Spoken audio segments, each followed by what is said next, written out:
Les éclairs zébraient le ciel de Séville comme des cicatrices vivantes, et la pluie martelait les pavés anciens avec une fureur biblique. Soudain, la porte de ma chambre claqua violemment, et Oriane surgit, trempée jusqu'aux os, ses yeux brillants d'une rage que je n'avais jamais vue. « Marie-Lou, je ne peux plus mentir » hurla-t-elle, sa voix brisée par les sanglots, avant de se jeter sur mon lit et de m'embrasser avec une passion qui effaça tout. Je m'appelle Marie-Lou, et j'avais atterri en Espagne il y a 6 mois pour un stage en architecture à Séville, cette ville envoûtante où les ombres des palais morts dansent avec les lumières des flamencos. Originaire de Paris, j'avais fui la grisaille française pour ce soleil andalou qui promettait la renaissance. Mais la vie a ses ironies, mon appartement partagé, un vieux bâtiment aux murs ocre près de la Giralda, m'avait offert une colocataire inattendue. Oriane, une Bretonne de 24 ans, étudiante en littérature comparée, arrivée pour un échange Erasmus. Elle était hétéro, fièrement affichée avec ses photos de ex-petits amis sur Instagram, et moi, openly lesbienne depuis mes années lycéennes, je m'étais promis de ne pas compliquer les choses. Dès le premier soir, Oriane avait envahi l'espace avec son rire cristallin et ses anecdotes sur ses voyages en backpack. « Tu sais, Marie-Lou, la vie est trop courte pour ne pas danser sous la pluie », m'avait-elle dit en versant du vin rouge dans des verres dépareillés. J'avais ri, charmée par sa vitalité, mais gardant mes distances. Séville nous enveloppait de sa magie, les promenades le long du Guadalquivir, les tapas partagés dans des bars enfumés, les festivals où les guitares pleuraient des mélodies séculaires. Oriane, avec ses cheveux blonds qui capturaient le soleil, semblait sortie d'un tableau de Sorolla. Moi, plus réservée, avec mes croquis d'arches gothiques, je me contentais d'observer. Pourtant, les fissures apparurent vite. Oriane parlait souvent de son ex, un certain Julien, un Parisien typique qu'il avait largué pour une carrière à New York.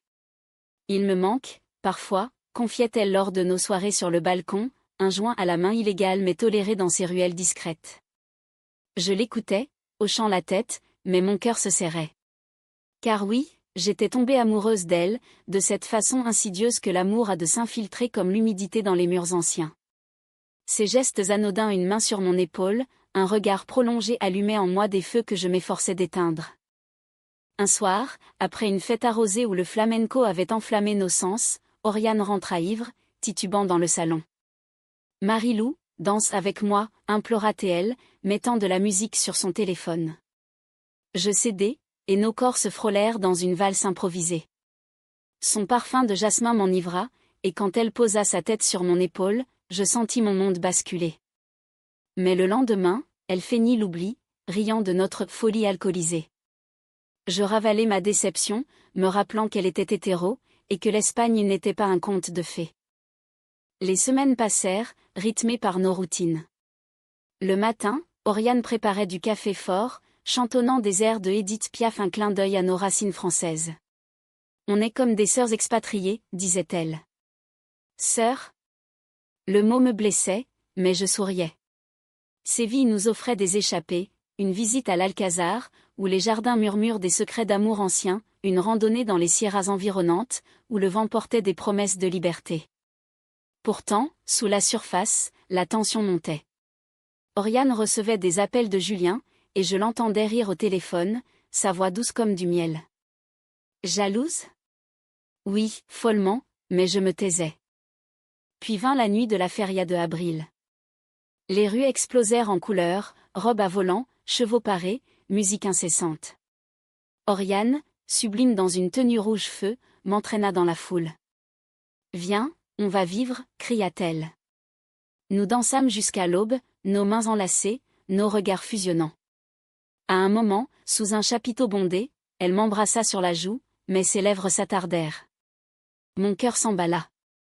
« Rentrons » proposai-je, et dans le taxi, sa main serra la mienne. À l'appartement, elle hésita sur le seuil de ma chambre. « Bonne nuit, Marie-Lou » murmura-t-elle, mais ses yeux disaient autre chose. Le lendemain, la routine reprit, mais quelque chose avait changé. Oriane évitait mon regard, prétextant des révisions. Je sentis le doute s'insinuer. Était-ce le début d'une révélation, ou simplement l'alcool ? Je décidai de confronter mes sentiments. Lors d'un dîner improvisé paella maison et vin local, je lâchai « Oriane, qu'est-ce qui se passe entre nous ?» Elle rougit, balbutia Rien, on est amis, non. Mais son ton sonnait faux. Cette nuit-là, l'orage éclata, littéralement. La pluie fouettait les fenêtres, et Séville semblait pleurer avec moi. C'est alors que la porte claqua, et tout bascula. Oriane, trempée d'une sortie imprudente, se planta devant moi. Je ne peux plus faire semblant, Marilou. Julien m'a rappelé, il veut revenir, mais... C'est toi que je veux. Ces mots me transpercèrent. Elle s'approcha, et nos lèvres se trouvèrent enfin. Le monde s'effaça dans ce baiser, chargé de tous les non-dits accumulés. Nous tombâmes sur le lit, nos corps s'entremêlant dans une urgence née de mois de retenue. Oriane, cet hétéro affirmé, explorait avec moi des territoires inconnus, ses mains tremblantes sur ma peau. Le lendemain matin, le soleil filtrait à travers les volets, illuminant son visage endormi. Je la regardai, émerveillée. Était-ce réel? Oriane ouvrit les yeux, sourit. « Bonjour, mon amour, murmura-t-elle. Mon cœur explosa de joie. Nous passâmes la journée enlacés, parlant de tout et de rien, de nos peurs et de nos rêves. Séville, avec ses ruelles tortueuses, devint le décor de notre idylle naissante. Nous nous promenions main dans la main, indifférentes aux regards curieux. Pour la première fois, je me sentais entière. Mais l'amour, en Espagne comme ailleurs, n'est pas sans ombre. Oriane confia ses doutes, j'ai toujours cru être hétéro, Marilou. Et si c'était une phase? Je la rassurai, mais au fond, l'inquiétude germait. Julien rôdait encore dans ses messages, et je surpris un appel où elle riait avec lui. La jalousie me rongeait, mais je taisais mes craintes, de peur de briser ce fragile équilibre. Les jours suivants furent un tourbillon. Nous explorions Grenade, l'Alhambra nous offrant ses mystères arabesques. Oriane, plus audacieuse, m'embrassait en public, défiant les conventions. « Je t'aime, Marilou », avoua-t-elle un soir sous les étoiles. Ces mots étaient un baume, mais la réalité espagnole, avec sa ferveur catholique latente, nous rappelait que notre amour n'était pas toujours bienvenu. Des murmures dans les bars, des regards hostiles, rien de grave, mais suffisant pour semer le doute. Pourtant, notre lien se approfondissait. Oriane lisait mes croquis, m'encourageant dans mon article. Je découvrais ses poèmes, des vers inspirés par notre histoire. « Tu es ma muse andalouse », disais-je. La vie à Séville prenait des teintes romantiques, pique-nique au parc de Maria Luisa, nuit passionnée où nos corps parlaient un langage universel. Mais le premier conflit surgit lors d'une visite de amis français. Parmi eux, une ex à moi, Sophie, qui flirta ouvertement. Oriane, jalouse, explosa. « Tu me trompes déjà ?» La dispute fut violente, des mots durs fusèrent. Nous nous réconciliâmes dans les larmes, mais la fissure était là. Oriane admit, « J'ai peur, Marilou. Peur de ce que je ressens, peur du jugement. » Ainsi se termina notre premier mois ensemble, un mélange de joie et d'incertitude. Séville, témoin silencieux, nous enveloppait de sa chaleur, mais l'orage intérieur grondait. Les semaines suivantes furent un kaléidoscope d'émotions. Oriane et moi naviguions dans les eaux troubles de notre relation naissante, Séville servant de toile de fond à nos découvertes. Le matin, nous nous réveillons enlacés, le soleil espagnol caressant nos peaux nues. Je n'aurais jamais cru que l'amour pouvait être si intense, murmura-t-elle un jour, traçant des cercles sur mon dos. Je souris, mais au fond, je sentais la précarité de notre bulle. Oriane luttait avec son identité. Elle avait toujours été la fille hétéro, celle qui rêvait de mariage blanc et d'enfants. Et maintenant, se questionnait-elle lors de nos promenades nocturnes le long du fleuve. Je l'écoutais patiemment, partageant mes propres expériences, mes coming-out difficiles à Paris, les rejets familiaux. L'amour n'a pas d'étiquette, Oriane. C'est toi et moi, c'est tout. Elle hochait la tête, mais ses yeux trahissaient le tourment. Pour apaiser ses doutes, nous voyageâmes à Cordoue, où la Mesquita cathédrale symbolisait les fusions improbables. Dans ces arches infinies, Oriane m'embrassa passionnément. « Avec toi, je me sens vivante », confia-t-elle. Ces moments étaient magiques, mais la réalité rattrapait vite. Julien appelait de plus en plus souvent, prétextant des conseils sur sa carrière. Je surpris une conversation, « Oui, je t'aime encore un peu. » Mon cœur se brisa. Confrontée, Oriane pleura. C'est compliqué, Marilou. Il fait partie de mon passé. La jalousie s'installa comme un poison lent. Nos disputes devinrent plus fréquentes. Un soir, après une journée étouffante, elle rentra tard, sentant l'alcool. Où étais-tu ? demandai-je. Avec des amis, rien de plus, rétorqua-t-elle. Mais je vis les messages, un rendez-vous avec Julien, qui prévoyait une visite en Espagne. La trahison me frappa comme un coup de poignard. Tu joues sur 2 tableaux, hurlai-je. Oriane nia, mais ses larmes confirmaient mes soupçons. Cette nuit-là, nous fîmes l'amour avec une urgence désespérée, comme pour recoller les morceaux. Au petit matin, elle avoua, Julien veut me reconquérir.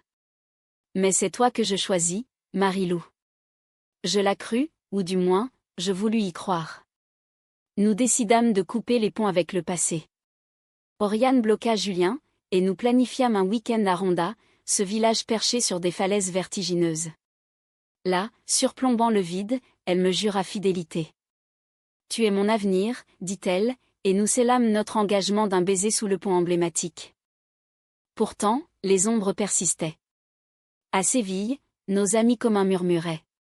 Une soirée chez des expatriés français tourna au vinaigre quand un type ivre lança « Oriane, t'es passé de l'autre côté ?» Elle rougit, et je vis la honte dans ses yeux. Plus tard, seule avec moi, elle explosa « Je ne suis pas prête pour ça, Marilou. Le monde n'est pas aussi ouvert que toi. » Ces mots me blessèrent profondément. Étais-je une expérience pour elle ? Malgré tout, notre amour grandissait en profondeur. Oriane commença à explorer sa sexualité avec curiosité, lisant des livres sur le lesbianisme des auteurs comme Monique Wittig ou Violette Leduc, qu'elle commandait en français. Ça m'aide à comprendre, disait-elle. Je l'encourageais, partageant mes propres lectures. Nos nuits étaient des poèmes vivants, nos corps s'harmonisant dans une danse intime. Séville, avec ses fêtes païennes, nous inspirait, nous assistâmes à une procession de Semaine Sainte, où les pénitents masqués symbolisaient nos masques intérieurs. Mais le destin frappa. Julien débarqua à l'improviste, logeant dans un hôtel proche. Oriane, paniquée, m'avoua, il est venu pour moi. Je la suppliai de l'ignorer, mais elle accepta un café pour clore le chapitre. Ce soir-là, elle rentra tard, les yeux rougis. On a parlé, c'est tout, assura-t-elle. Mais je sentis le mensonge. Le lendemain, je fouillai son téléphone honteuse, mais désespérée et découvris des messages « Je t'aime toujours, reviens-moi ». Et sa réponse « Je suis confuse ». La confrontation fut apocalyptique. « Tu me trahis », criai-je, les larmes coulant. Oriane sanglota « Je ne sais plus qui je suis, Marilou. Avec toi, c'est réel, mais Julien.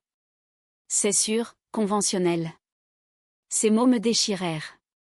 Était-ce la fin ? Nous passâmes la nuit séparés, moi dans le salon, elle dans sa chambre. Le lendemain, elle partit pour une balade solitaire.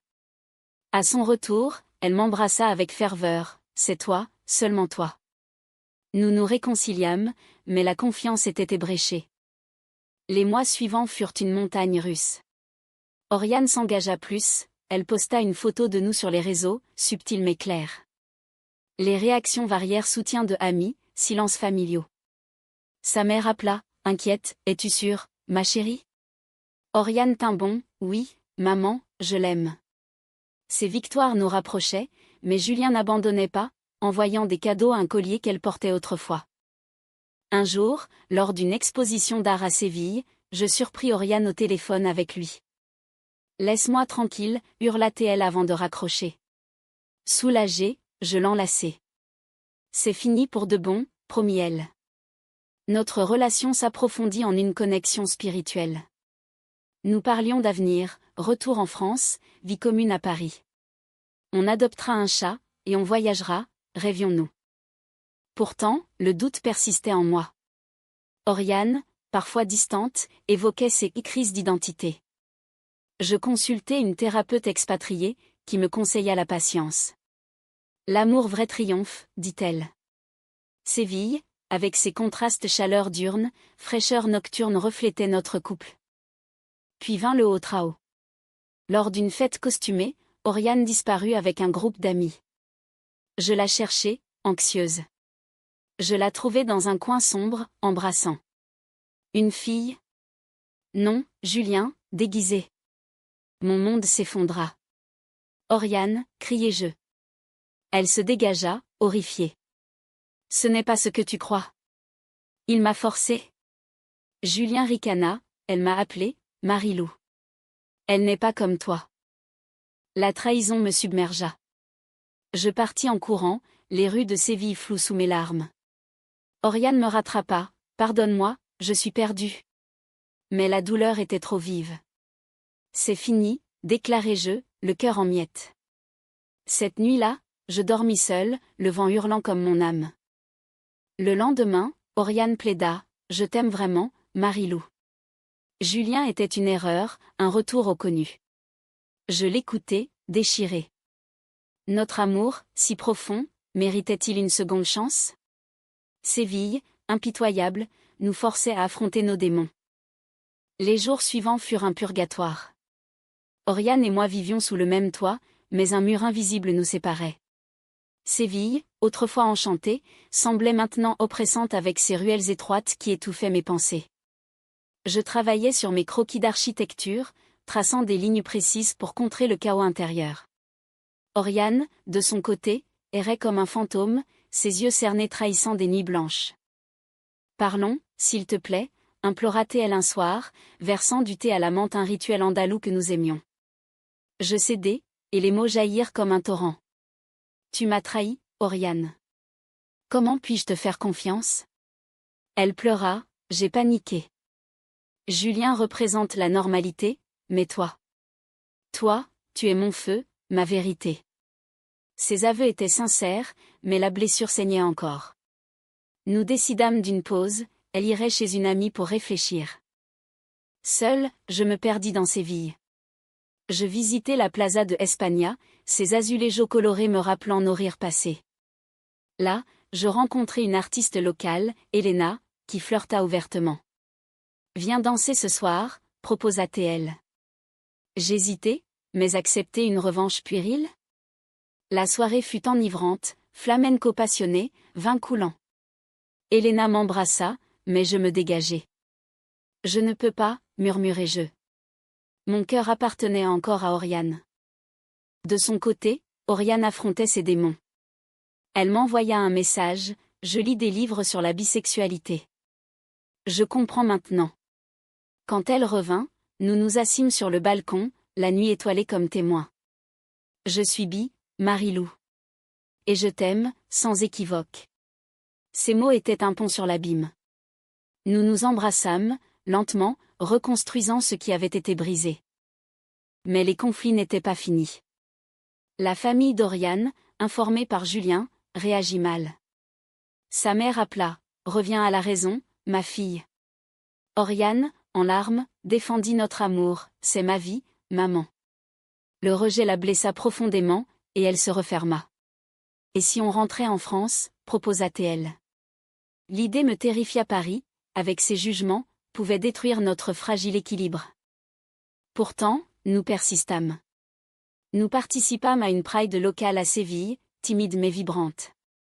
Main dans la main, entourés de drapeaux arc-en-ciel, nous sentîmes une force collective. On n'est pas seul, dis-je. Oriane sourit, pour la première fois depuis des jours. Notre intimité revint, plus profonde, marquée par les épreuves. Nos nuits étaient des confessions, elle parlait de ses peurs d'enfance, moi de mes solitudes passées. Le haut trao suivant vint avec l'arrivée de Julien. Il frappa à notre porte, bagage en main. « Oriane, je t'aime », déclara-t-il. Elle le confronta, « Va-t'en. Mon cœur est à Marilou. » Il insista, révélant des secrets des nuits partagées récemment. Mensonge, mais suffisant pour semer le doute. Je explosai, « Sors d'ici. » Julien partit, mais le poison était instillé. Oriane jura son innocence, mais je doutais. Une dispute éclata, violente comme un orage espagnol. « Peut-être que tu n'es pas prête pour ça, » criai-je. Elle claqua la porte, disparaissant dans la nuit. Inquiète, je la cherchai dans les bars, les places. Je la trouvai sur un banc près du fleuve, sanglotant. « Je ne veux pas te perdre, murmura-t-elle. Nous rentrâmes, épuisés, mais unis dans la douleur. Les semaines passèrent, et notre lien se raffermit. Oriane coupa tout contact avec Julien, supprimant ses réseaux. Elle commença une thérapie en ligne, explorant son identité. « Merci de m'attendre, disait-elle. Je l'aidais, lisant avec elle, discutant tard dans la nuit. Séville redevenait magique, festival de musique, où nous dansions comme au premier jour. Pourtant, un nouveau choc, ma famille, à Paris, a pris pour nous. Mon père, conservateur, réagit froidement, « Es-tu sûr qu'elle ne te manipule pas ?» Ces mots éveillèrent mes insécurités. Oriane, sentant mon retrait, insista, « Prouvons-leur qu'on s'aime. » Nous planifiâmes un voyage en France, pour affronter les familles. Avant le départ, une nuit fatidique. Sous la pluie torrentielle, sur notre balcon, Oriane me prit les mains. « Marie-Lou, épouse-moi. » Pas maintenant, mais un jour. Ses yeux brillaient de larmes et d'espoir. Ému, je l'embrassai, le tonnerre applaudissant notre serment. Ce moment, gravé en moi, était le pic de notre romance vulnérable, authentique. En France, les réunions familiales furent tendues. La mère d'Oriane pleura, mais finit par accepter, « Si tu es heureuse. » Mon père, plus réticent, concéda, « L'amour gagne toujours. » Ces victoires nous galvanisèrent. À Paris, nous nous promenâmes le long de la Seine, rêvant d'un avenir partagé. Mais le destin, cruel, frappa à nouveau. Oriane reçut une offre d'emploi à Madrid, loin de Séville. « C'est une opportunité, mais je ne partirai pas sans toi, » dit-elle. Moi, attaché à mon stage, hésitai. Le conflit surgit, carrière vs amour. « Ne me force pas à choisir, » supplia-t-elle. Nos disputes reprirent, écho des anciennes blessures.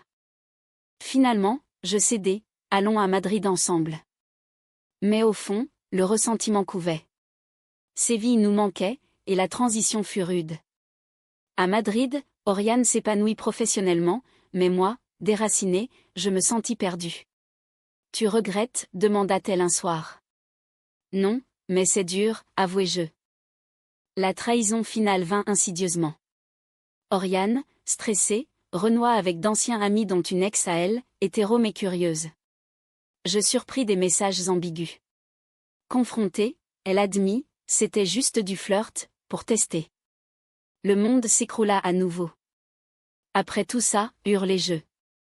Oriane pleura, « Je suis humaine, Marie-Lou. J'ai peur de l'engagement. » Cette fois, la douleur fut insurmontable. « C'est fini, déclarai-je, paquine mes affaires. » Elle me supplia, mais je partis pour Séville, le cœur en lambeaux. Seule dans notre ancien appartement, je pleurais des nuits entières. Oriane appela, écrivit, « Pardonne-moi, je t'aime. » Mais la confiance était morte. Les mois passèrent. Je terminai mon stage, rentrant à Paris. Oriane, de son côté, poursuivit sa vie à Madrid. Nous échangeâmes des messages polis, mais l'amour s'était mué en amitié amère. De retour à Paris, la vie reprit son cours grisâtre. Les rues haussmanniennes, si familières, me semblaient étrangères sans Oriane. Je me plongeais dans mon travail d'architecte, dessinant des bâtiments qui symbolisaient la résilience des structures brisées mais reconstruites. Les souvenirs de Séville hantaient mes nuits, son rire, ses caresses, sa trahison. Oriane m'écrivait sporadiquement, « Tu me manques. » Je répondais brièvement, gardant mes distances. Mais le temps, ce grand guérisseur, adoucit les bords tranchants. 1 an plus tard, lors d'une exposition d'art espagnol à Paris, je la revis. Elle était là, plus mûre, ses cheveux blonds coupés courts, un air serein. « Marie-Lou » murmura-t-elle, les yeux humides. Nous parlâmes des heures, dans un café près du Louvre. Elle confia, « J'ai fait une thérapie intensive. J'ai compris mes peurs, le rejet, l'inconnu. J'ai été lâche, et je t'ai blessé. » Je hochai la tête, moi aussi, j'ai grandi. L'amour n'est pas parfait, mais il enseigne. Pas de reproches, juste une acceptation mutuelle. Elle vivait maintenant avec une femme, une relation stable. Grâce à toi, j'ai osé être moi-même, dit-elle. Moi, j'avais rencontré une artiste nommée Claire, qui m'apportait une paix simple. Je suis heureuse, avouai-je. Oriane sourit, c'est tout ce que je voulais. Notre adieu fut doux amer, un baiser sur la joue chargée de nostalgie. Merci pour Séville, murmura-t-elle. Cette rencontre scella notre chapitre. Notre histoire, cassée, achetine et émouvante, avait été un catalyseur. Oriane avait embrassé son identité, et moi, j'avais appris la forgiveness. L'amour lesbien, dans sa complexité, n'était pas une fin en soi, mais un chemin vers l'authenticité. Des années plus tard, je revins en Espagne pour un projet. Séville m'accueillit comme une vieille amie. Sur le balcon fatidique, sous une pluie fine, je repensais à nous. Pas de regrets, juste de la gratitude. Notre romance, avec ses hauts et bas, ses trahisons et réconciliations, avait été profondément humaine. Aujourd'hui, je vis à Paris avec Claire, notre vie rythmée par des voyages et des rires. Oriane, mariée à sa compagne, m'envoie des cartes de Noël. Notre lien persiste, ténu mais précieux, un témoignage que l'amour, même brisé, laisse des graines de croissance. Ainsi s'achève notre histoire, non dans un happy end hollywoodien, mais dans une résolution personnelle. Séville, éternelle, garde nos secrets, rappelant que la vie est un flamenco, passionné, imprévisible, et finalement, libérateur.